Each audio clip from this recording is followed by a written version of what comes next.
Bonjour à tous et merci de nous rejoindre. Ils ont été déguerpis en 2002 et 2016 sur plusieurs sites en Côte d'Ivoire. Les artisans, membres de l'Union des artisans professionnels d'Abidjan Sud, réclament aujourd'hui l'aide du gouvernement pour un recasement. Les artisans professionnels ont donc animé il y a quelques jours une conférence de presse dans la commune de Trècheville. Plus de détails dans le journal de 13h. Toujours en Côte d'Ivoire, le projet d'éducation inclusive en faveur des enfants en situation de handicap. Ce programme consiste à intégrer ces enfants de 6 à 16 ans dans les écoles primaires avec les enfants dits normaux. Le projet d'éducation inclusive en faveur des enfants en situation de handicap était au centre d'une rencontre le 20 août dernier à la Bibliothèque nationale dans la commune du Plateau.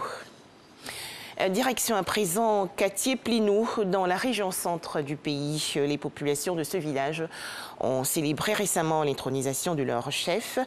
C'était en présence du secrétaire d'État chargé du logement social.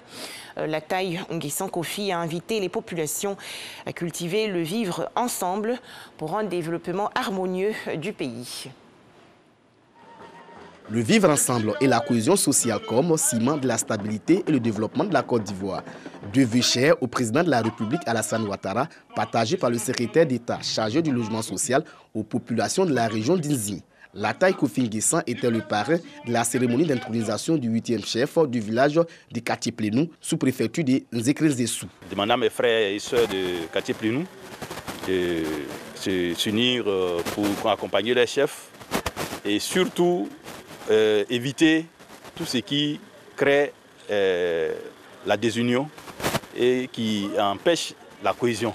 Les différents intervenants ont appelé les populations ivoiriennes à toujours cultiver la paix et la cohésion, toutes choses qui ont permis au pays de connaître un développement harmonieux dans tous les domaines. Encourager les populations à rester soudées autour du chef qu'ils ont eux-mêmes choisi afin de développer la paix à l'intérieur de Katié-Plinou et appeler ainsi la paix aussi autour de Katié-Plinou.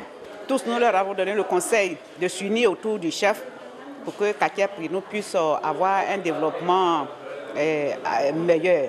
Les filles et fils de Katié-Plinou s'engagent à travailler afin de faire de leur village un havre de paix. Tous ont décidé de se rassembler autour du nouveau chef. C'est les justices qui envoient le désordre. Si le chef prône la justice, nous on ne fera que le soutenir. Lataï Kofi Nguessan a mis en mission les têtes couronnées au cours de cette cérémonie d'intronisation. C'est de prôner la paix et la cohésion sociale dans tous les villages de la région d'Inzi. Voilà, c'était un reportage de Soro Corona de RTI Bouaké.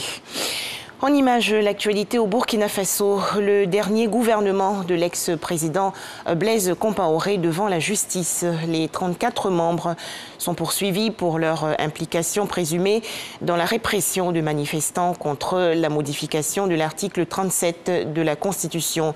Ils vont donc comparaître très prochainement devant la Haute Cour de justice. Cette institution n'attend plus que l'Assemblée nationale pour fixer la date d'ouverture du procès.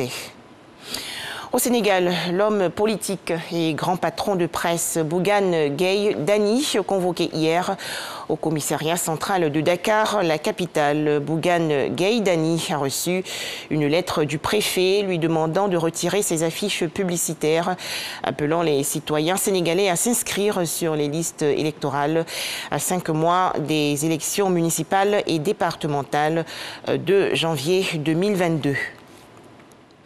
Cette autre information, le pont aérien mis en place par la France pour exfiltrer de Kaboul, la capitale afghane, des populations afghanes voulant échapper aux talibans, va s'achever le 26 août prochain si les États-Unis se retirent comme prévu de ce pays le 31 août. L'annonce faite aujourd'hui par un haut diplomate français. Enfin, ouverture aujourd'hui du 30e championnat d'Afrique masculin de basketball, l'Afrobasket édition 2021 à Kigali au Rwanda.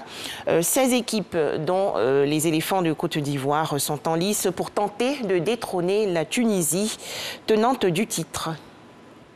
Voilà, merci de nous avoir suivis. À 13h, le journal.